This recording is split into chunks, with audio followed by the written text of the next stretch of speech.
Before we begin, thank you very much to JB Spino for joining the Patreon campaign over at patreon.com/TJOmega. I know some are getting sick of hearing the shout out at the beginning of every single video, but the people who pitch in there on Patreon deserve a shout out at the very least. And I want to make sure I give a very public thank you to everyone who pitches in and keeps the channel going, because it really is what's keeping the channel going. So thank you guys very much. We are talking prototypes again, but this time we are talking about a particular run of prototypes that are figures that we never got in any way, shape, or form. Completely unreleased figures that made it to the hard copy stage, the resin prototypes at the very least, but never actually got released. And there's a range of reasons why this happens, but for the most part, cancellations for either for toy lines, or QC problems come up. It's a various litany of problems, and we'll talk about a few of them here.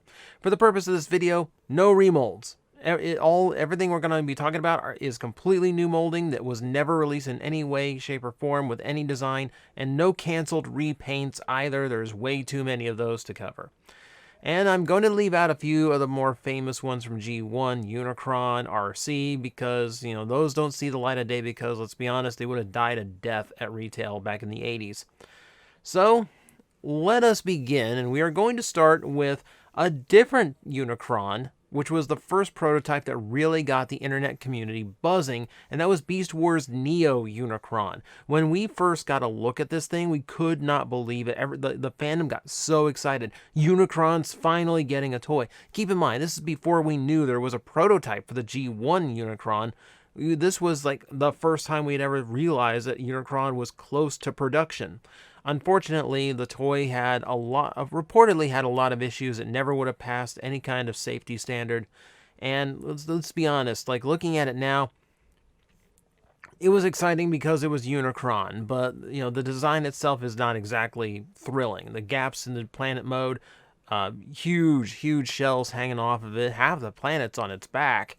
So you had the opportunity to create a Unicron, but maybe for the best that it didn't happen after all.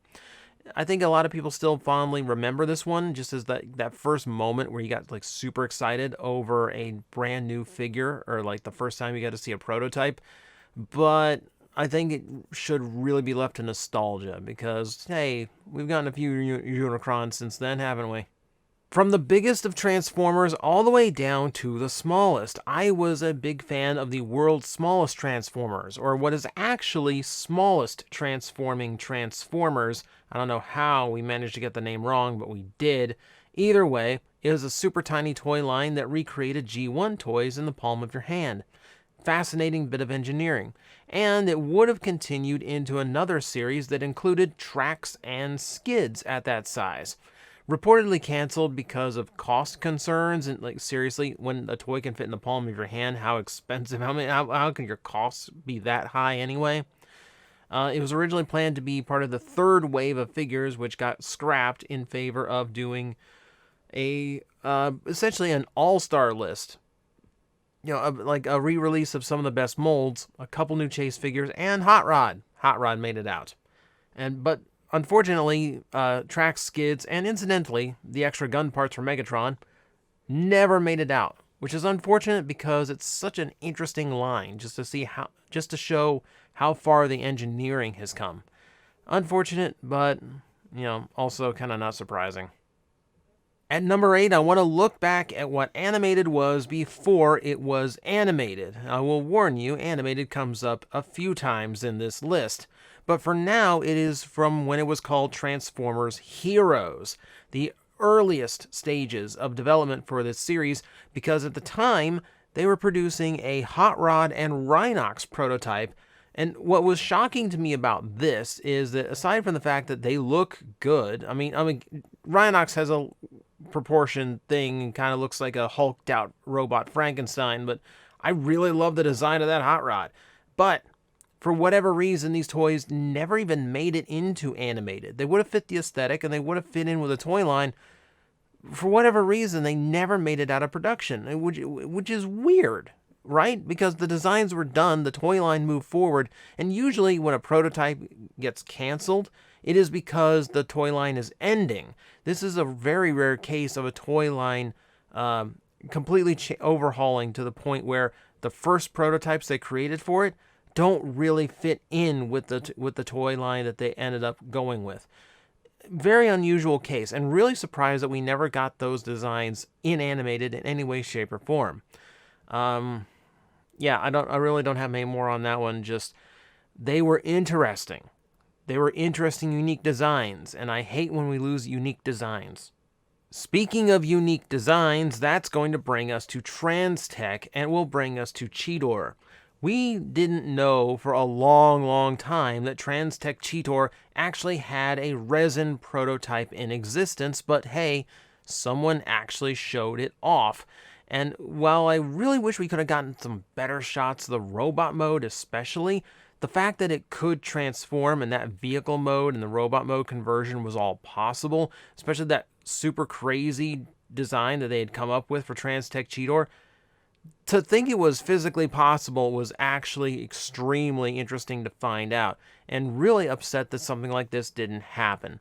Considering what Transformers became in the years following, it does kind of make me upset that Beast Machines wasn't more successful and we would have gotten Transtech after all, because it would have been such a unique and such a special toy line that we could look back on now and go, weren't those like super weird designs actually interesting compared to like our constant barrage of G1 now. Unfortunate, what could have been in another universe where Beast Machines took off, this Chidor was clogging toy shelves at Christmas time. I wish I was in that universe. Next up, we're going back to G1 and an extremely interesting triple changer. This is a toy that was eventually named Dropshot, which is weird because there is a G1 Dropshot, but now this is a Armada Dropshot because Dreamwave ended up using it for the Armada Armada comic book. Apologies. The weird thing about this is that it is a triple changer at the 4-inch size, so it is only like that tall, which is like much smaller than the triple changers tended to be, and so it would have created like an interesting different price point of them. And I love the idea that it was a vehicle mode, a beast mode, and a robot mode. Like this is kind of like what Transmetals wanted to be, except back in the 80s. And it's really unfortunate because, like, look how different it is from what we got from like your Springers and Broadsides. Again, I mean, it would have been another triple changer that had a jet mode, but beyond that, look, it would have been so different. And it just brings to mind like how much like potential there would have been in a series of triple changers that instead of doing two vehicles, did vehicle, beast, and robot. We only got that with the horror cons, but this is what could have led the way if it had seen production, aside from just creating a different size class for the triple changers. Again, really love unique designs. This is definitely one of them. Really wish we had gotten this. At number 5, you're not going to believe this, but I really wish we had gotten a Hotshot toy. I know! I don't believe it either! But you know what? Animated has this thing. Whether you love or hate animated, you have to admit the engineering on the toys is absolutely magical. They did some amazing things to create figures that not only worked as really well articulated, really solid Transformers, but also just super accurate to the cartoon. Like there's just such a fluidity to the designs on those, and it definitely extends to this take on Hotshot, which blends the original prototype of Hotshot with the which I should give a special mention of that one here too. We'll make them both. How about that? But it was going to be like this nice blend of the original Hotshot design and then what he ended up being in Armada, and it looks so nice. It would have been easily the best Hotshot we've ever gotten. You like it better than the Universe 2. I like it better than anything that's bared the name Hotshot since then. Unfortunate, really unfortunate. Like, I feel like because of his prominence in the Unicron trilogy, Hotshot does actually deserve the chance to have a good toy that is, accurate to how he looks and does him credit. And unfortunately, you know, here's the best opportunity we would have had at that. Didn't happen. If wanting a Hotshot toy was unbelievable for me, then you're going to be even more shocked to find out I wish Titanium had continued. Titanium actually had several molds that saw prototype stage, but never actually got released. And that included RC, Shockwave, what would have been the UFO style Bumblebee and a Cliff Jumper retool, but we're going to focus on Cosmos. And I focus on Cosmos because he has a unique lineage here. The design for Titanium Cosmos was actually inherited from Classics Cosmos, a toy that only saw art production stages and never really never had the chance to be in production and in the animated toy line, or in the Classics toy line. The designers, apparently someone really wanted to get this Cosmos design out, so they redesigned it for Titanium, made it to the resin proto stage, and then Titanium got canceled. We started calling Cosmos this kiss of death for any Transformer toy line because it seemed like every time they tried to get him out, the toy line died. And unfortunately, that's happened in Titanium as well. He looks like he would have been like a really interesting like bruiser design for Cosmos. Kind of unfortunate. It's unfortunate because of how many times they tried to get that toy out and the lengths they went to, only for it to end up like this. It is unfortunate because I did get my hopes up for this one actually coming out at one point. Though irony of ironies, there is a rumor of a deluxe Cosmos coming to an upcoming toy line. So funny how that works out. Number 3 would have been the debut of a long-awaited crossover that seems dead obvious, but they don't really want to do it, and that is a G.I. Joe Transformer. Not a crossover figure, but legitimately a Transformer designed to house G.I. Joe figures. There is no name attached to this one. It was never a character that ever existed. It exists only as this random prototype. It is a Transformer that has spots for a actual 3.5 inch G.I. Joe figure to sit and mount and operate the weaponry. Would have been the first of its kind, and probably the only of its kind. For whatever reason, Hasbro has never wanted to do a G.I. Joe Transformer crossover at retail. You know, we've gotten exclusives, but those are mostly just repaints of G.I. Joe vehicles. We've never ever gotten anything concrete. You know, even with like crossovers being a thing again, still nothing, which is weird because G.I. Joe's dying a death at retail these days. Unfortunate, because this is like that one crossover between like the two major Hasbro brands that you think would have happened by now. They were going to do it back in G2, and unfortunately, never really happened. Who knows how far that could have gotten. Number 2 is going to dive back into a toy I have talked about on this channel before because I absolutely love this design. We're going back to Transtech, and this time the opposite side of things with Transtech Starscream. Now, this is kind of fueled by the fact that we actually have like really nice, really large photos of that prototype. And aside from, obvious clear plastic concerns here, it looks fantastic. I love how it handles the cockpits. I like how it uses the wings, kind of like a cape look.